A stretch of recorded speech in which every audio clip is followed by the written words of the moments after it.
Todo o mercado imobiliário está escorado nos empréstimos subprime. É uma bomba relógio. Se você não se recorda do que aconteceu em 2008, foi naquele período que teve a crise imobiliária. Naquela época, os bancos estavam emprestando dinheiro para qualquer pessoa. Você não vai poder refinanciar. Todos os meus empréstimos? Como assim todos os seus empréstimos?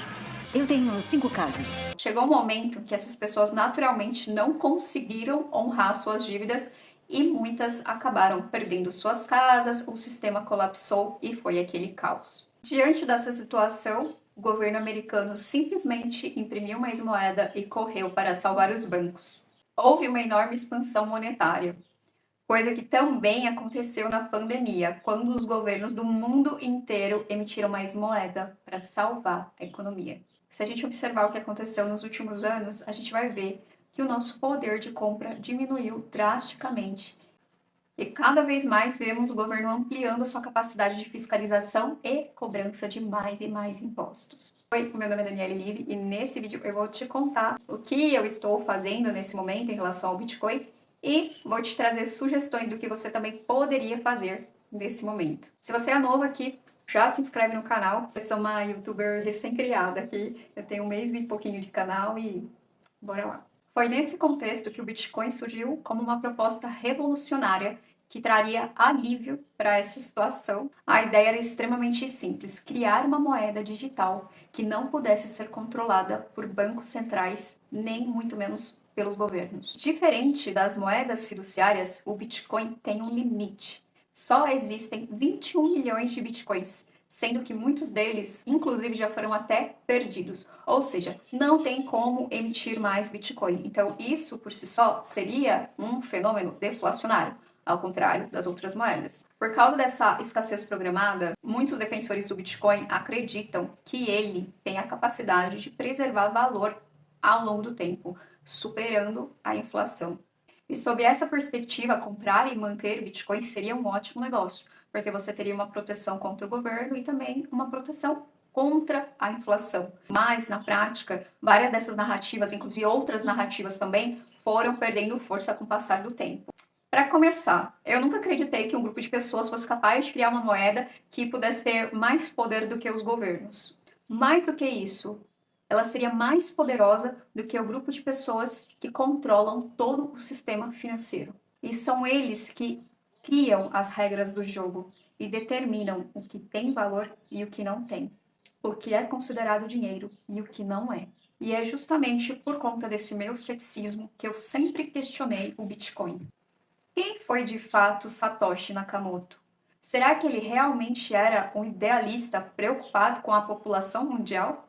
Ou isso é só mais uma parte de uma narrativa muito bem construída? E se o Bitcoin for só mais uma engrenagem do sistema? A verdade é que ninguém sabe. E isso não significa que o Bitcoin não tenha gerado riqueza. Pelo contrário. Quem acreditou no Bitcoin desde o início e conseguiu se livrar dos golpes, pirâmides financeiras que eram muito comuns no início, fatalmente enriqueceu. Mas a pergunta que você deveria se fazer agora é: será que essa oportunidade continua existindo? Se você perguntar para a maioria das pessoas por que elas estão investindo no Bitcoin hoje, a resposta delas com certeza será muito vaga. Eu diria que grande parte delas não estão investindo porque entendem a tecnologia do Bitcoin e a utilidade dele. Elas compram porque acreditam que o preço vai continuar subindo.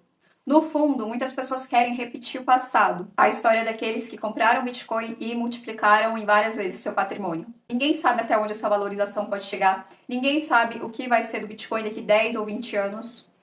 Se você olhar para os primeiros anos do Bitcoin, você vai ver que ele era muito associado a pessoas que praticavam atividades ilegais. Eu me lembro de uma situação curiosa em 2018, eu estava dando aula sobre sistema digestório e um dos meus alunos me perguntou se eu sabia que era possível vender rim no mercado negro. E aí ele disse que eles faziam pagamento em Bitcoin. Eu acho que ali na época era exatamente essa visão que a gente tinha sobre Bitcoin. Durante anos ele foi tratado como algo marginal, ao qual pouquíssimas pessoas investiam. Depois, aos poucos, grandes investidores, bancos, fundos e instituições começaram a olhar para o Bitcoin com mais atenção. E foi justamente nesse momento que a sua valorização acelerou de forma significativa. Se a proposta original do Bitcoin era ser uma alternativa ao sistema, Por que ele só alcançou essa relevância toda quando o próprio sistema decidiu abraçá-lo? Não é estranho observar que mesmo pessoas apaixonadas pelo Bitcoin comemorem quando o governo começa a apoiar a criptomoeda? Não era justamente dos governos que ele deveria ser independente? Outro ponto que me faz refletir é justamente a complexidade do Bitcoin. Eu estudo esse mercado desde 2020, já fiz vários cursos sobre Bitcoin, já li vários livros, artigos, papers falando sobre o assunto, e ainda assim eu admito que meu conhecimento sobre Bitcoin é raso. Só mesmo um programador para conseguir entender a fundo como o Bitcoin funciona. E, sinceramente, a maioria das pessoas que defendem o Bitcoin ou que até mesmo estão com dinheiro em Bitcoin nesse momento, elas têm um conhecimento muito inferior ao meu. E estão muitas vezes apenas reproduzindo discursos de pessoas que elas acreditam. Elas criam um certo afeto com determinados influenciadores e elas passam a acreditar que esses influenciadores sabem a resposta. Ao longo dos últimos anos, eu acompanhei todos esses influenciadores e eu vi o discurso deles mudando também. No passado, a recomendação era clara. Você tinha que fazer autocustódia, você tinha que ter as suas 12 palavras, você tinha que armazenar seu Bitcoin, ter sua chave privada, enfim.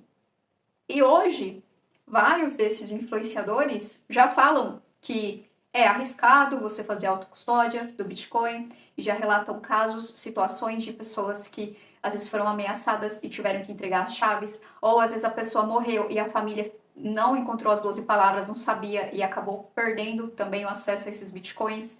Enfim, caso de enchente, a pessoa acabou perdendo tudo, a enchente levou as 12 palavras da pessoa, ela nunca mais conseguiu recuperar. E assim, essas pessoas que fazem a autocustódia do Bitcoin, muitas vezes acabam entrando lá para as estatísticas de vários Bitcoins que foram perdidos ao longo do tempo e que continuarão sendo, porque essa autocustódia ela não é um processo tão simples. A maioria das pessoas não sabe como fazer isso. E por mais que você possa fazer, isso não é uma garantia, assim, de que realmente você vai conseguir se safar do governo, porque hoje as exchanges, as corretoras de cripto, elas já passam essa informação para o governo. E outra, você tem que fazer o Pix, você tem que enviar o dinheiro, e em algum momento você vai movimentar isso. Então, não é simples assim para você omitir os seus bitcoins. Antigamente era mais possível, mas cada vez mais isso se torna inviável para a maioria das pessoas. E o mais intrigante é que hoje você pode se expor ao Bitcoin através de ETFs, de uma forma tão simples quanto você compraria ações ou títulos do governo, por exemplo. Esse grande benefício é também uma grande contradição. As pessoas criticam tanto a moeda fiduciária, criticam tanto o dólar, falam que o dólar vai colapsar e que o futuro é o Bitcoin, porém só existem interessados no Bitcoin porque ele vale não sei quantos dólares. E porque um dia talvez ele possa valer 200 mil dólares ou 1 milhão de dólares. Então, assim, o dólar é um lixo, mas as pessoas só querem o Bitcoin por quê? Porque ele pode ser trocado por esse lixo chamado dólar ou a moeda que a pessoa quiser, enfim. E nesse sentido, o Bitcoin acaba sendo só mais um instrumento para poder acumular mais moeda fiduciária. Se ele servir para isso, né? Se você for ver hoje o preço do Bitcoin está o mesmo preço de 5 anos atrás. Ok. O Bitcoin surgiu como uma crítica ao sistema financeiro tradicional, ao excesso de alavancagem, aos empréstimos. E aí, de repente, dentro do mundo das criptomoedas, cria-se um sistema igualzinho aos bancos, inclusive um sistema de empréstimos, aos quais você pode utilizar Ethereum ou o próprio Bitcoin como garantia e tomar ali dinheiro emprestado. Todas as ferramentas que aos poucos foram surgindo no mundo das criptos, do Bitcoin, enfim, são ferramentas que são utilizadas no sistema tradicional. A mesma coisa. Hoje, grandes bancos oferecem exposição ao ativo, fundos de investimentos compram Bitcoin, governos discutem sobre a regulamentação, ETFs movimentam bilhões de dólares. Enquanto essa integração for útil para o sistema, o Bitcoin vai continuar existindo. O que nos leva a outra reflexão. São muitas reflexões, vocês viram? Muitas pessoas que criticam o sistema financeiro, a dívida dos Estados Unidos, a hegemonia do dólar e toda aquela história, dependem justamente desse sistema. Exemplo, as stablecoins lastreadas em dólar, o Tether. Fatura um dinheirão ali e ele é lastreado em títulos do governo americano. Então, de certa forma, o governo americano consegue diluir a dívida dele através das pessoas que estão transacionando uma criptomoeda. Antigoverno, odiamos o dólar. Boa parte da liquidez desse ecossistema depende de quê? Novamente, do dólar. Tem até teoria da conspiração que diz que foi o próprio governo americano que criou o Bitcoin. Mas isso é só uma teoria da conspiração mesmo, tá? E por todas essas narrativas, eu afirmo que existe muita incoerência e muita simplificação de algo que não é simples, é extremamente complexo. E talvez seja por isso que eu nunca consegui olhar para o Bitcoin como eu olho para qualquer outro tipo de investimento tradicional. O Bitcoin é um ativo especulativo. Mas vamos imaginar por um momento que ele seja um investimento. E aí, nesse caso, eu precisaria analisá-lo como qualquer outro ativo. Quando eu invisto em uma empresa, por exemplo, eu consigo entender o que ela faz, eu consigo avaliar os seus produtos, serviços, sua geração de caixa. Existe algo concreto sendo produzido. Com o Bitcoin, essa análise é muito difícil e não são sequer comparáveis. É claro que o Bitcoin tem lá as utilidades dele, como, por exemplo, transferência de valor sem necessidade de intermediários. Isso é uma coisa muito boa do Bitcoin, ok? E não podemos negar que, a partir do Bitcoin, surgiu uma nova tecnologia que abriu portas para novas criptomoedas, ou talvez futuras criptomoedas, que possam ser melhores do que o Bitcoin. Por que não? E grande parte do valor do Bitcoin, ele está única e exclusivamente na narrativa. O Bitcoin depende que mais pessoas continuem acreditando nele para que ele continue se valorizando. É preciso também que exista ainda muito dinheiro em circulação na economia. Porque se tem uma crise de liquidez, se seca o dinheiro da economia, os investidores, os grandes investidores, vão tirar dinheiro da onde? Do Bitcoin. Existe uma crença coletiva de que o Bitcoin é insubstituível e que ele vai ocupar sempre uma posição central entre as criptos. Já ouvi pessoas comparando o Bitcoin à invenção da roda. Segundo essa linha de raciocínio, o Bitcoin seria tão importante quanto a invenção da roda. Ou seja, na ideia dessas pessoas, o Bitcoin é uma criação que não pode jamais ser substituída por outra. Para mim, isso não faz o menor sentido. É um baita de um exagero. Esse tipo de discurso mostra o quanto existe uma convicção em cima do Bitcoin. É porque o discurso é esse. Eu compro um pouco agora porque no futuro vai valer muito mais. No futuro vai valer muito mais. Com base em quê? Por que no futuro vai valer muito mais? Aí é toda a narrativa, é toda a história. Aí você tem que acreditar na historinha. E aí, para justificar essas previsões, muitos especialistas recorrem ao halving, aos ciclos do Bitcoin. Aí pegam lá o gráfico, olha só como o Bitcoin se comportou, blá, blá, blá, blá, blá, blá, e historinha. Não é porque algo aconteceu várias vezes no passado que vai continuar se repetindo no futuro. A gente fala, o Bitcoin já morreu 450 vezes. E todas as vezes que alguém foi lá e comprou o Bitcoin, depois da morte do Bitcoin, a pessoa fez muito dinheiro. Todas as vezes até a última vez. Se vai continuar sendo assim, a gente não sabe. O comportamento passado do Bitcoin não é uma garantia estatística do que está por vir. Muitos investidores acompanham obsessivamente o movimento das baleias, que são aqueles investidores que detêm uma grande quantidade de Bitcoins e que são capazes de movimentar os preços no mercado, trazendo mais uma vez ali a comprovação de que o Bitcoin é um ativo especulativo, que é manipulado. Porque se os caras quiserem vender e derrubar o preço dele na sua cabeça, eles podem fazer isso. Da mesma forma, se você entrar vendido, eles podem entrar ali com uma compra gigantesca e te liquidar também. Se para investir um ativo é preciso ficar o tempo todo monitorando para ver o que os donos dele vão fazer ou não vão fazer, eu não quero participar disso. É a mesma coisa que você entrar no meio de uma guerra com um estilingue. Você acha que você vai ganhar? Não me parece inteligente. E a narrativa para os investidores ela é muito simples. Compre, compre, compre, faça aportes regulares, continue comprando e acumulando. Mas o mercado financeiro ele não funciona assim.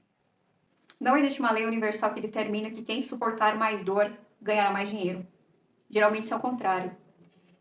Você investe numa coisa que começa a tirar seu sono, seu bem-estar, começa a te gerar preocupação, faz você trabalhar com mais dificuldade, às vezes você vai estar trabalhando, vai estar preocupado com o seu dinheiro que está derretendo lá no mercado, te faz dormir mal, te faz perder a confiança, às vezes gera problemas familiares, enfim, gera uma série de consequências que te deixa mais pobre. E seu objetivo era ganhar mais dinheiro. Seu objetivo era enriquecer. E o que aconteceu?